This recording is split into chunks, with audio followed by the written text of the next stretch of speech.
Hello and welcome. My name is Alan, and we are back with more Diary of Anne Frank, Diary of a Young Girl. We'll be getting in a little further today.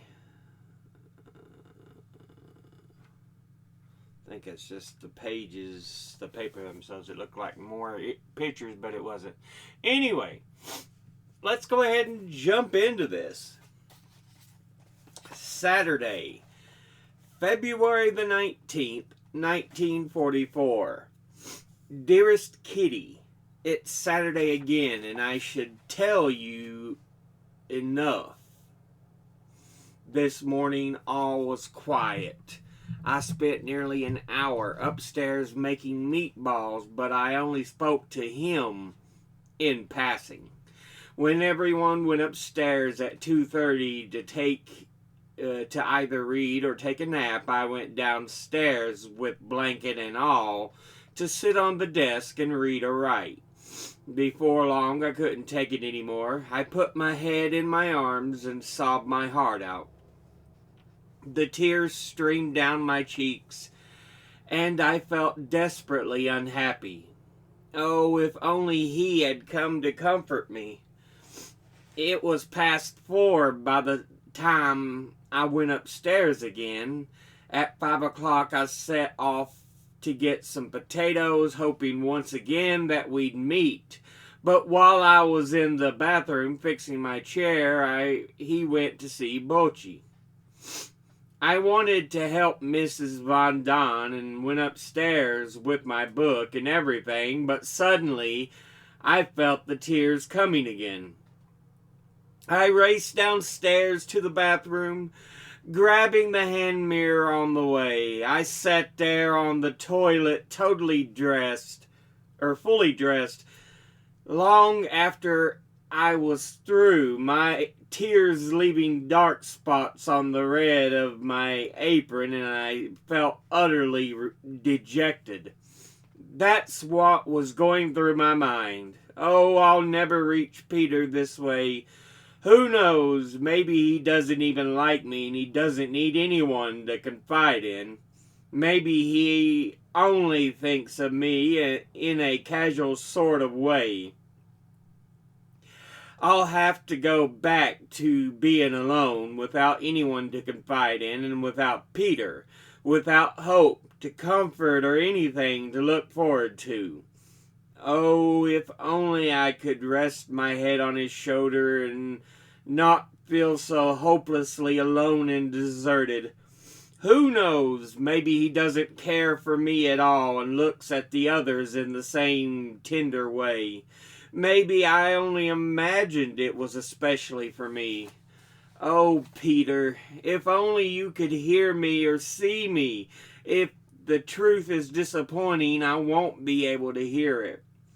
A little later, I felt hopeful and full of expectation again, though my tears were still flowing on the inside. Yours, Anne M. Frank. Sunday, February the 20th, 1944. What happens in other people's houses during the rest of the week happens here in the annex on Sundays. While other people put on their best clothes and go strolling in the sun, we scrub deep and sweep and do the laundry. 8 o'clock. Though the rest of us prefer to sleep in, Dussel gets up at 8. He goes to the bathroom, then downstairs, then up again, and then to the bathroom, where he devotes a whole hour to washing himself. 9:30. The stoves are lit, the blackout screen is taken down, and Mr. Van Daan heads for the bathroom. One of my Sunday morning ordeals is having to lie in bed and look at Dussel's back while when he's praying. I know it sounds strange, but a praying Dussel is a terrible sight to behold. It's not that he cries or gets sentimental, not at all, but he does spend a quarter of an hour an entire 15 minutes, rocking from his toes to his heels, back and forth, back and forth. It goes on forever, and if I don't shut my eyes tight, my head starts to spin. 10:15. The Von Dons whistle. The bathroom's free. In the Frank family quarters, the first sleepy faces are beginning to emerge from their pillows. Then everything happens fast, fast, fast. Margot and I take to doing the laundry. Since it's quite cold downstairs, we put on pants and headscarves. Meanwhile, Father is busy in the bathroom. Either Margot or I have a turn in the bathroom at 11, and then we're all clean. 11:30, breakfast. I don't dwell on this since there's enough talk about food without my bringing the subject up as well. 12:15. We each go our separate ways. Father, clad in overalls, gets down on his hands and knees and brushes the rug so vigorously that the room is enveloped in a cloud of dust. Mr. Dussel makes the beds, all wrong of course, always whistling the same Beethoven violin concerto as he goes about his work. Mother can be heard shuffling around the attic as she hangs up the washing. Mr. Von Don puts on his hat and disappears into the lower regions, usually followed by Peter and Malshi. Mrs. Von Don dons a long apron, a black wool jacket, and overshoes, winds a red wool scarf around her head, scoops up a bundle of dirty laundry, and with a well-rehearsed washerwoman's nod, heads downstairs. Margot and I do the dishes and straighten up the room. Wednesday, February 23rd, 1944. My dearest Kitty, the weather's been wonderful since yesterday, and I've perked up quite a bit. My writing is the best thing I have. The best thing I have is coming along well. I go to the attic almost every morning to get the stale air out of my lungs. This morning, when I went up there, Peter was busy cleaning up. He finished quickly and came over to where I was sitting on my favorite spot on the floor. The two of us looked out at the blue sky, the bare chestnut tree glistening with dew, the seagulls and other birds glinting with silver as they swooped through the air. And we were so moved and entranced that we couldn't speak. He stood with his head against a thick beam while I sat. We breathed in air, looked outside, and both felt the spell shouldn't be broken with words. We remained like this for a long while, and by the time he had to go to the loft to chop wood, I knew he was a good, decent boy. He climbed the ladder to the loft, and I followed during the 15 minutes he was chopping wood. We didn't say a word either. I watched him from where I was standing and could see he was obviously doing his best to chop the right way and show off his strength. But I also looked out the open window, letting my eyes roam over a large part of Amsterdam. Over the rooftops and on the horizon, a strip of blue so pale it was almost invisible. As long as this exists, I thought, the sunshine and the cloudless sky, and as long as I can enjoy it, how can I be sad? The best remedy for those who are frightened, lonely, or unhappy is to go outside, somewhere they can be alone, alone with the sky, nature, and God. For then, and only then, can you feel that everything is as it should be and God wants people to be happy amid nature's beauty and simplicity. As long as this exists, and that should be forever, I know that there will be solace for every sorrow, whatever the circumstances. I firmly believe that nature can bring comfort to all who suffer. Oh, who knows, perhaps it won't be long before I can share this overwhelming feeling of happiness with someone who feels the same as I do. Yours, Anne. P.S. Thoughts. To Peter. We've been missing out on so much here, so very much, and for such a long time. I miss it just as much as you do. I'm not talking about the external things, since we're well provided for it in that sense. I mean the internal things. Like you, I long for freedom and fresh air. But I think we've been amply compensated for their loss. On the inside, I mean. This morning, when I was sitting in front of the window and taking a long, deep look outside at God and nature, I was happy. Just plain happy.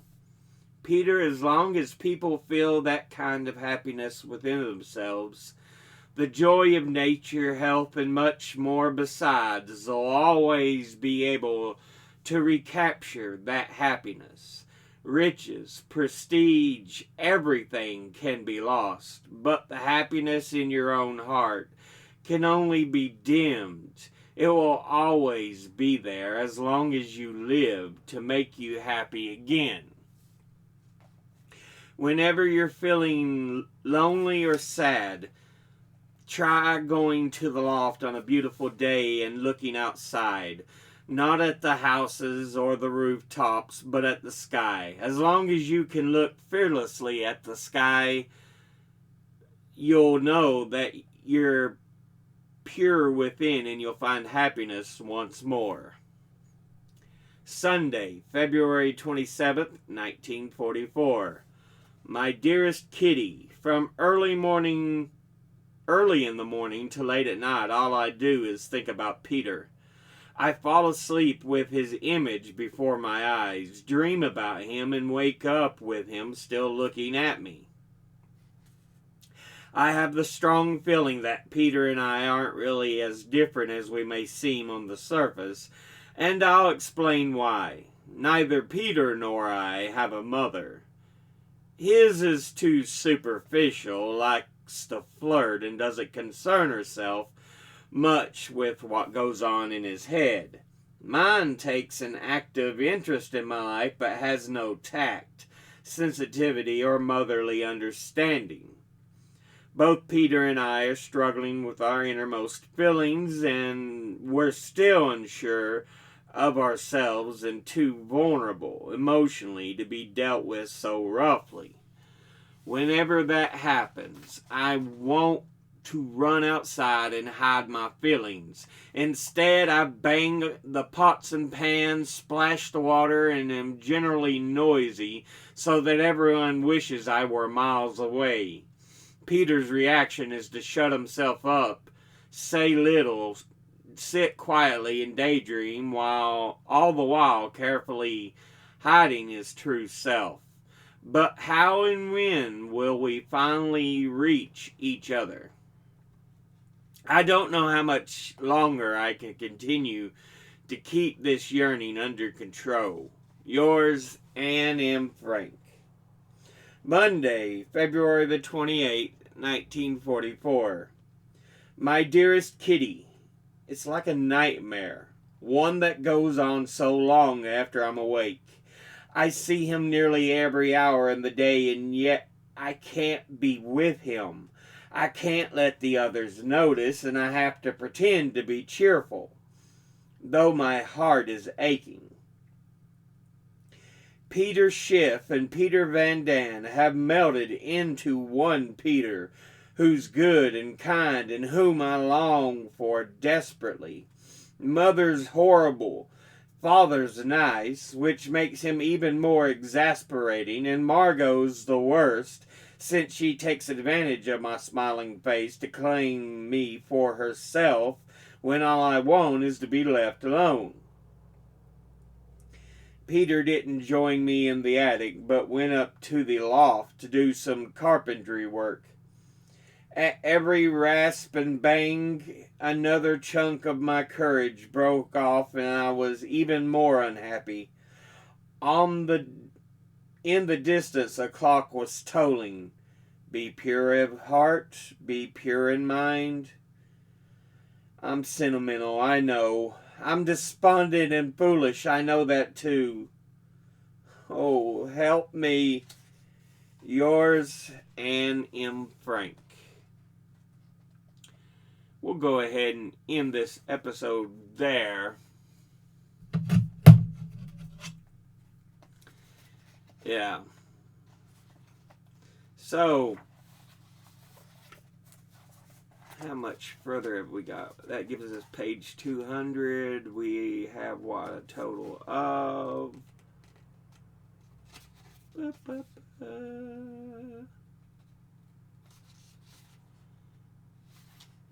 Afterward, 341.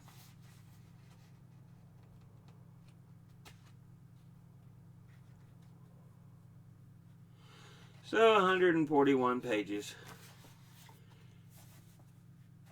are all that remain. We're pretty much 2/3 of the way through the book.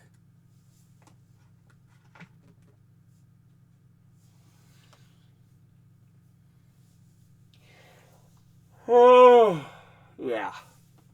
So, you're locked away into a crowded, small area. And you're crowded in with your family, another family, and Dussel.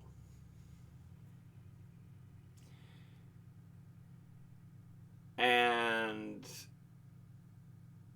you're still young. She's 14 or so, 14, 15. Those hormones are still raging through her body.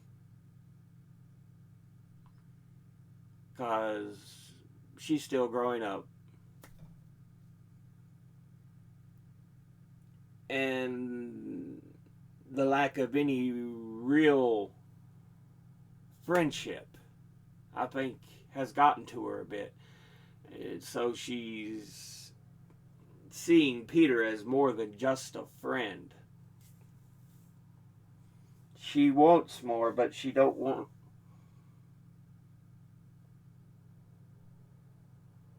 to ruin what little she has.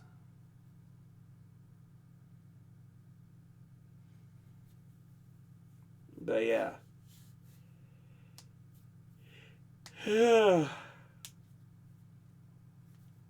And then the boy she had been daydreaming of, Peter Schiff, who she had memories of, has kind of become more of the image of, has combined with the image of Peter Van Daan in her mind.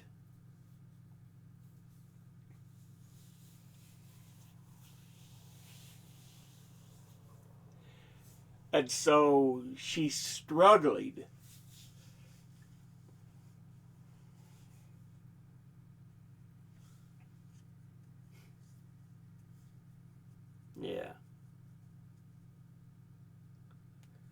going beyond being a friend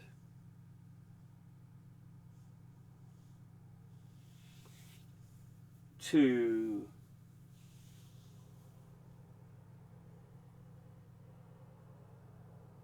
wanting a loving relationship.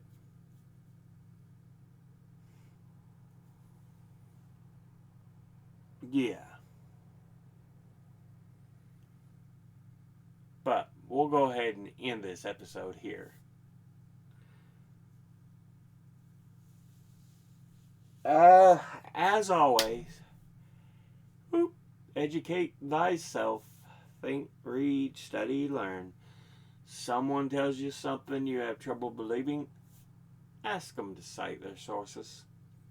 Thank you all for watching. I'll see you all in the next one. Until then, later.